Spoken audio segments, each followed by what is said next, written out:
Europe 1. Nikos Aliagas, vous recevez ce matin Stéphane Grimaldi, directeur général du Mémorial de Caen.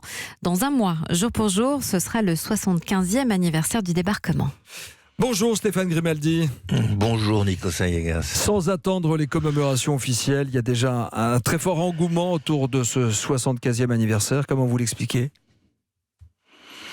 Il y a un très fort engouement tous les 5 ans et tous les 10 ans, les anniversaires quinquennaux et décennaux, et puis parce que je crois que nous avons tous besoin de comprendre ce qui s'est passé en Europe, et on a besoin un peu de donner du sens à notre actualité, et cet événement-là le permet.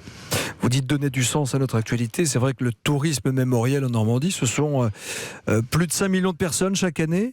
Et pour ce 75e anniversaire du débarquement, tout est déjà complet, j'imagine aussi. Il y a encore des places pour héberger. Qu'est-ce qu'il faut faire pour ceux qui sont intéressés ? Oui, il y a beaucoup de monde, beaucoup d'Américains, de Britanniques qui ont déjà réservé leurs hôtels, depuis leur camping, depuis des mois déjà. Mais en cherchant bien, on trouve des places partout en Normandie. On s'éloigne un peu, il y a de la place. Oui, exactement. Voilà. Est-ce qu'il reste encore des vétérans du débarquement ? Il en reste très peu, malheureusement. Ils avaient 20, 25 ans, 44, donc ils ont plus de 90 ans aujourd'hui. L'un vient de mourir, un type extraordinaire qui s'appelait Bernard d'Argol, qui était un GI français, qui avait fui la France occupée, qui était revenu avec les Américains. Donc voilà, ils disparaissent les uns après les autres, malheureusement. Qu'est-ce qu'ils vous disent ? Vous les avez côtoyés, vous les accueillez ? Qu'est-ce qu'on apprend d'un vétéran qui a connu la guerre et qui observe aussi l'évolution de la société aujourd'hui ? Ça dépend de leur caractère, naturellement, mais généralement ce sont des gens très humbles, c'est très agréable, et qui tentent de faire comprendre notamment à nos enfants à quel point la guerre est une horreur et une absurdité morale, une absurdité politique, une absurdité, un scandale même, voilà. Ils essayent de transmettre ça. Les plus intéressants ne parlent pas d'héroïsme, ne parlent pas de gloire, ne parlent pas de tout ça. Il n'y a pas de posture, oui. Non, sont des gens honnêtes, sont des gens sincères. Enfin, c'était pour la plupart d'entre eux des gens honnêtes et sincères. Est-ce que les jeunes générations sont concernées par le débarquement ? Est-ce que ça parle encore aux jeunes, ce qui s'est passé ? Oui, absolument. Écoutez, j'avais fait il y a quelques années un sondage avec un institut français important, et qui démontrait qu'en effet, sur le territoire normand, de ce qu'est la Normandie aujourd'hui,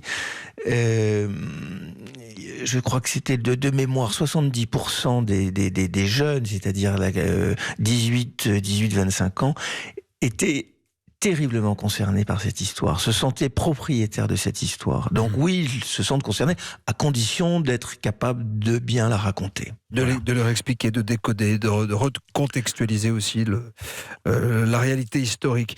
On ne connaît pas encore le déroulé précis des cérémonies, mais une chose est sûre, tous les chefs d'État seront là. Est-ce que vous pouvez nous donner des infos sur le programme officiel ce matin sur Europe 1 ? Écoutez, on sait qu'il y aura un programme, ce qui est une bonne idée d'ailleurs, il y aura un programme anglais, britannique, le 5, parce qu'après tout, les Alliés sont partis d'Angleterre, c'est pas inutile de le rappeler. La libération de cette Europe dont parlait Monsieur Apathy tout à l'heure, elle est partie d'Angleterre, et à l'heure du Brexit, c'est intéressant de l'observer. Et puis après, il y aura très certainement une cérémonie internationale côté canadien. Et on sait notamment, il l'a dit lui-même, que le président des États-Unis sera en Normandie. Et naturellement, le président Macron le recevra. Et en novembre dernier, pour le centenaire de l'armistice, Emmanuel Macron était parti en itinérance mémorielle sur les traces des poilus. Et d'après le journal Ouest France, il préparait la même chose pour l'anniversaire du débarquement. C'est important qu'il le fasse pour vous ? C'est important qu'il reste un peu sur ce territoire. Vous savez, il y a quelque chose de très important dans cette histoire du débarquement, et pas seulement de la bataille de Normandie, parce que on oublie malheureusement de parler de cette bataille qui va durer jusqu'en septembre avec le bombardement du Havre, et puis qui va tuer 20 000 civils, etc. Mais il y a quelque chose de très important à comprendre, c'est que l'Europe occidentale, la libération de l'Europe occidentale a démarré en Normandie. C'est pas seulement la libération de la France, c'est la libération de l'Europe occidentale. Les Alliés piétinaient en Italie, les Russes avançaient de l'autre côté inexorablement. Et donc c'est très très important ce qui s'est passé pour l'Europe entière en Normandie. Donc je pense que oui, le président de la République aurait raison ou a raison de rester en Normandie un peu, peut-être un jour, 2 jours, 3 jours, j'en sais rien. Vous parlez du Brexit tout à l'heure, vous parlez de l'Europe occidentale, les élections européennes, c'est dans quelques semaines, le 26 mai. On observe évidemment une division en Europe, des populistes d'un côté, des murs, parfois des accusations, c'est plus tendu qu'il y a quelques années. Est-ce qu'on a oublié l'idéal des alliés, de la résistance ?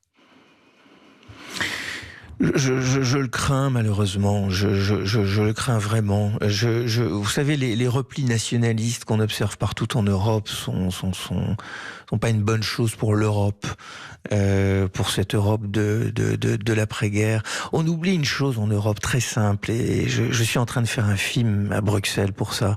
On oublie que nous vivons en paix depuis 1945, ce qui est absolument inédit dans notre histoire commune.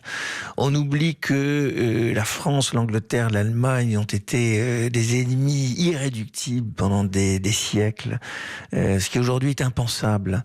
Et tout ça, on le doit en partie grâce à cette Europe. L'Europe nous a apporté quelque chose d'absolument extraordinaire. Elle nous a apporté la paix. Et on ne sait plus malheureusement très bien ce qu'est la paix en Europe. On voit des guerres partout, très bien, mais elles sont lointaines. Et nous vivons en paix depuis 75 ans, et c'est un privilège. Voilà. C'est l'Europe qui nous l'a apporté.